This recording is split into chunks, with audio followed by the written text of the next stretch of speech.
Al-fulitiku itu wahwa syai'un ghaib.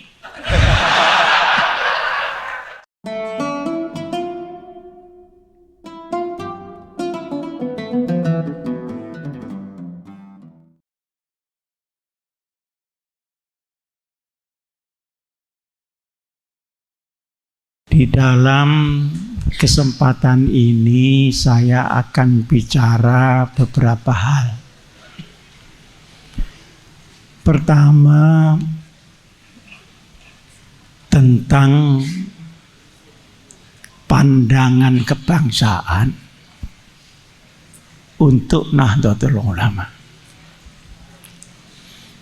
Yang kedua, mengenai radikalisme,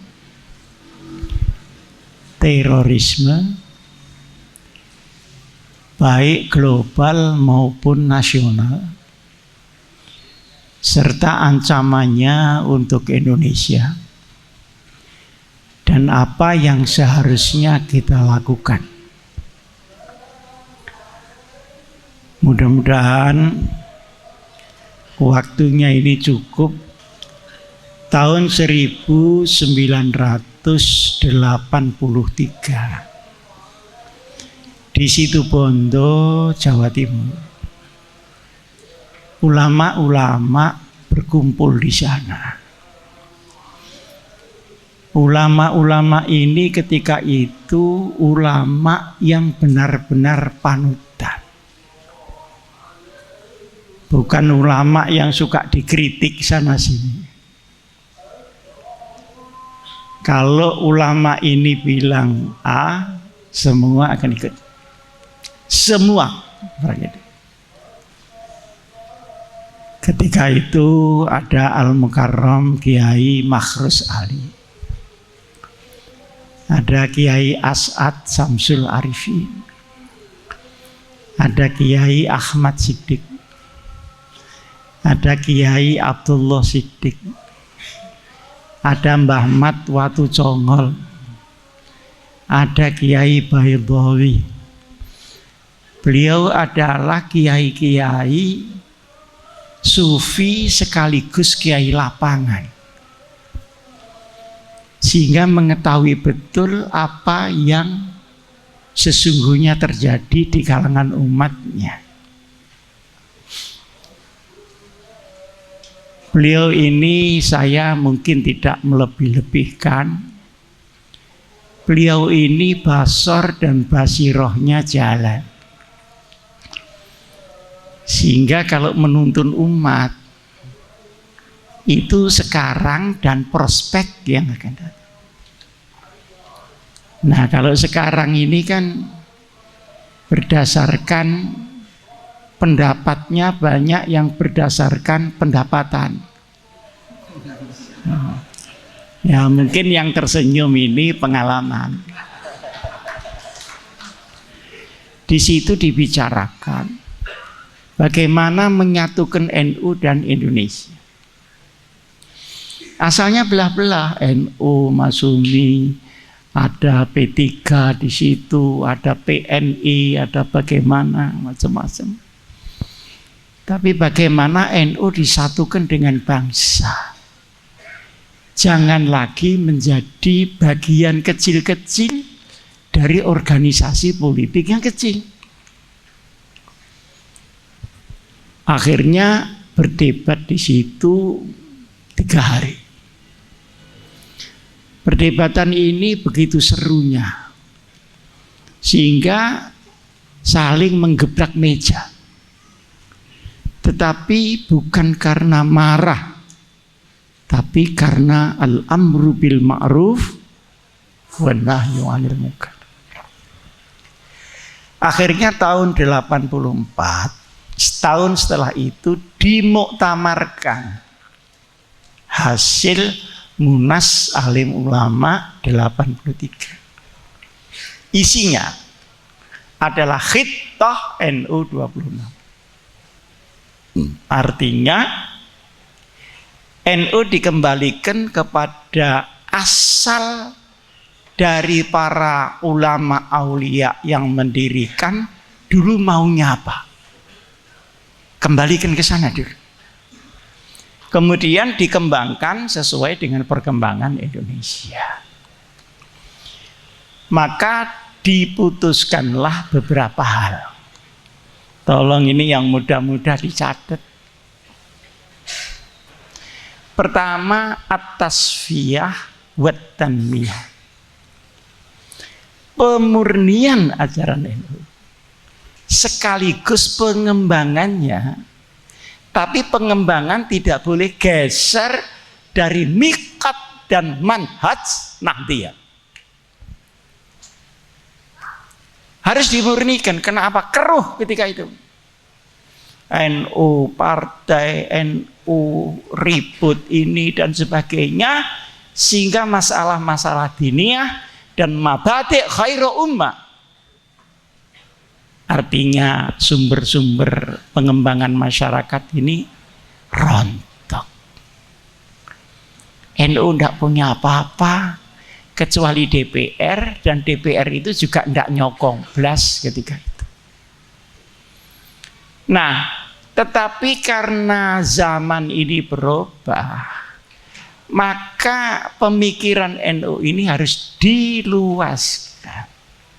Tapi diluaskan itu tidak boleh geser dari ahli sunnati wal jamaah.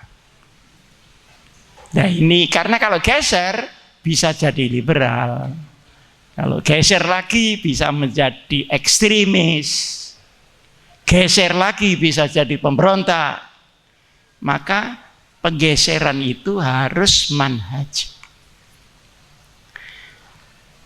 Kedua, penetapan Pancasila sebagai ideologi negara. Dan NU tetap menggunakan ahli sunnah wal jamaah an-nahdiyah. Karena ahli sunnah di dunia ini sangat luas.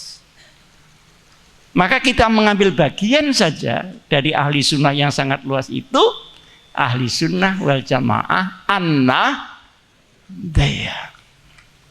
Sebab di luar mungkin bukan Imam Syafi'i, Imam Malik, Imam Ahmad bin Hambal. Nah,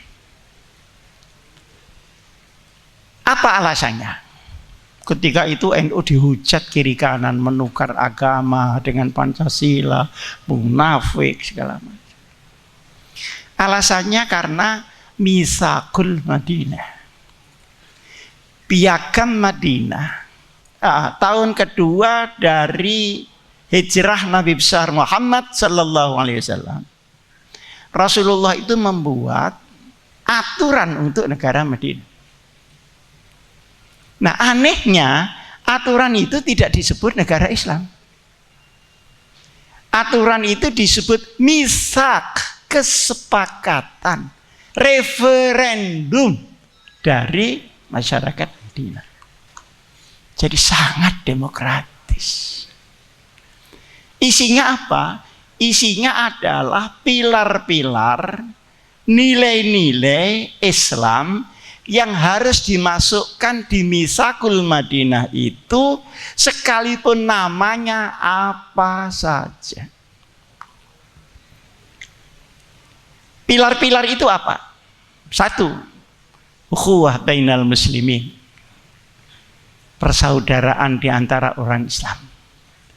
Kenapa kok tidak ukhuwah Islamiyah? Karena kalau ukhuwah Islamiyah itu otomatis.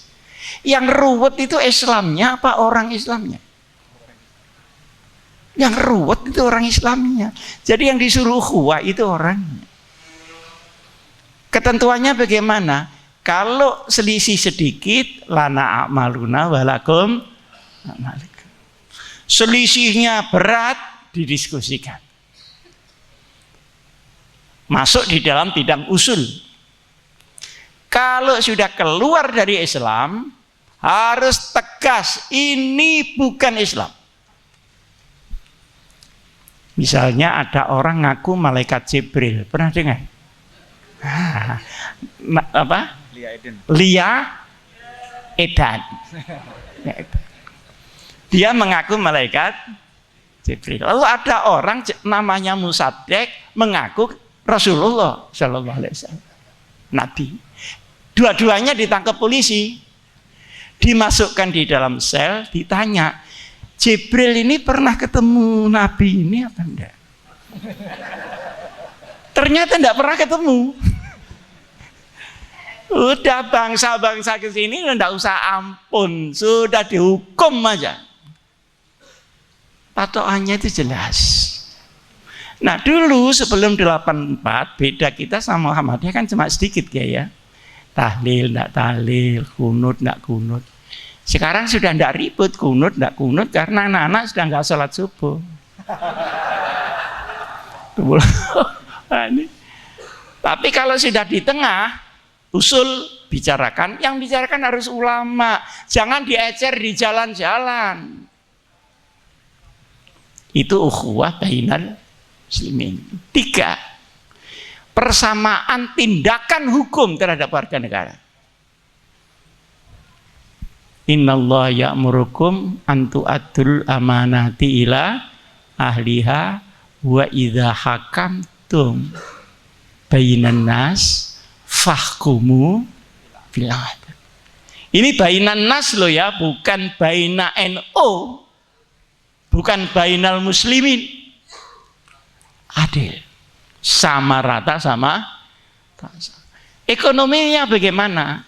Sama rata, sama-sama merasakan. Kalau ekonomi tidak bisa sama.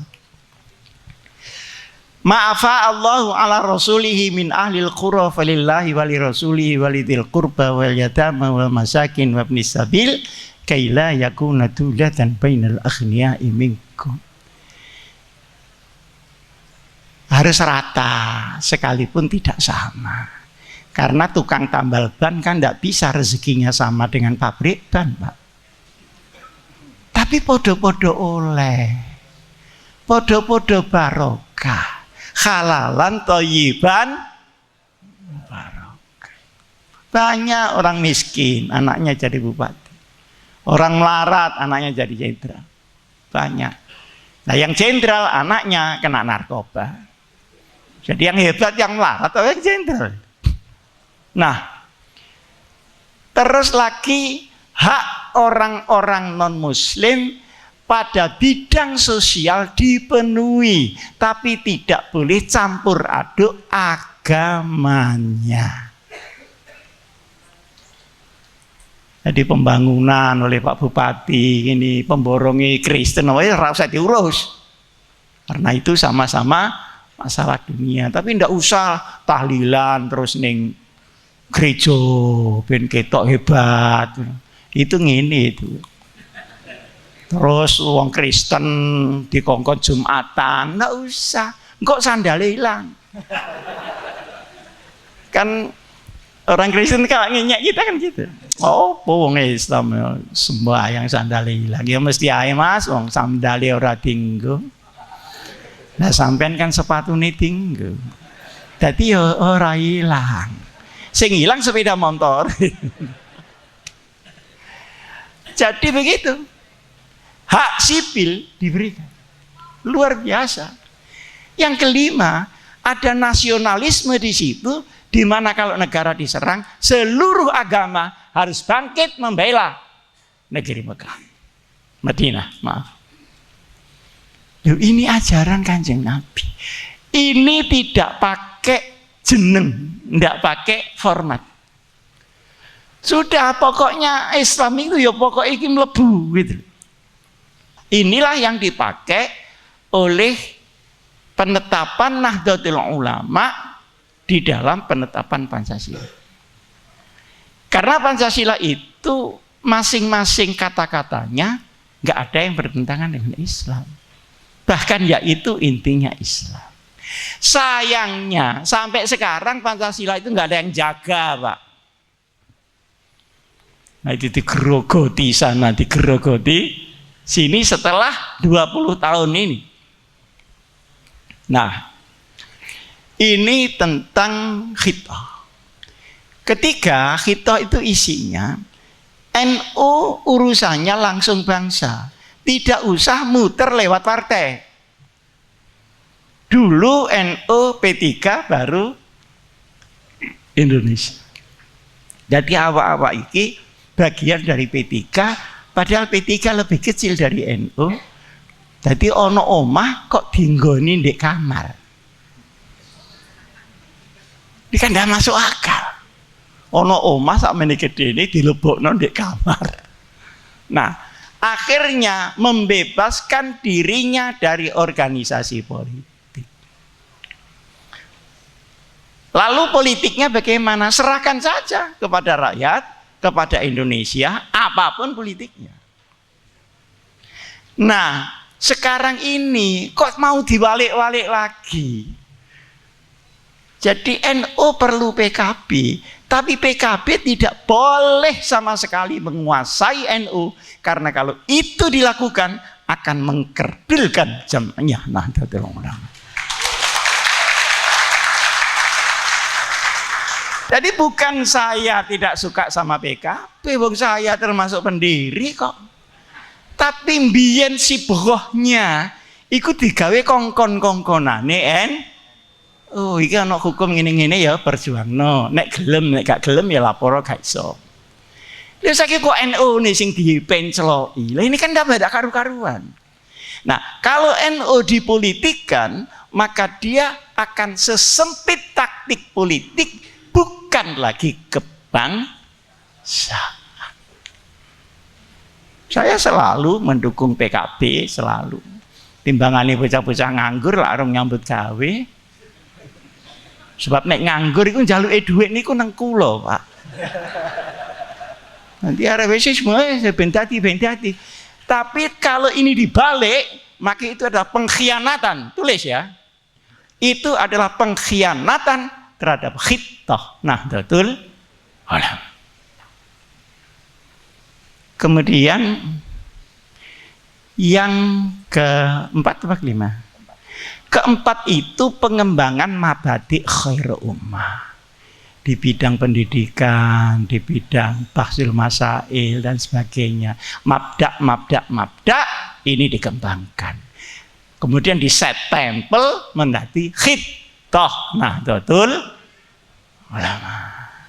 Jadi jelas panciani NU kebangsaan itu jelas. Khittah 84 itu tadi. Nah, setelah mancik di sini, kemudian ada reformasi, negara ini akan diatur oleh partai politik. Nah, maka saya rundingan sama Gus Dur, Gus panjenengan sing mimpin PKB, kula tak mimpin NU mawon.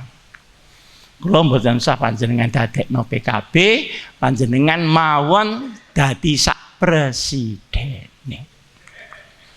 Dan ketika itu memang saya tidak masuk pengurus sampai sekarang. Tapi saben kampanye ya direweli karo bocah-bocah kok men melok kampanye. Bareng wis di kampanye dadi ngrasakno kok eling, metuk wae ora. Al-politiku itu wahwa syai'un ghaib.